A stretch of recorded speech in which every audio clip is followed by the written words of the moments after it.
একটি গ্রাম ছিল। গ্রামটির পাশে ছিল একটি ঘন জঙ্গল। জঙ্গলে থাকতো একটি চতুর শিয়াল, আর গ্রামে থাকতো একটি বুদ্ধিমান মুরগি।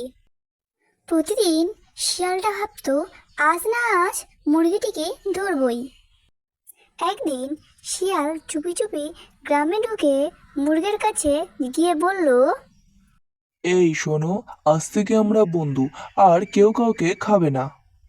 মুরগি একটু সন্দেহ করে বলল, হঠাৎ এত ভালো হয়ে গেলে কেন?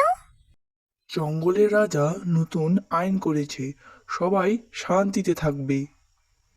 ও, তাই নাকি? ঠিক আছে, একটু দাঁড়াও, আমি আমার বন্ধু কুকুরদেরও ডেকে আনি, এরাও সুখবর পাক। এই কথা শুনে শিয়াল ভয় পেয়ে পালাতে লাগলো এবং বলল, না না, দরকার নেই, আমি পরে আসছি। মুরগি বলল, বুদ্ধি থাকলে বিপদ থেকেও বাঁচা যায়।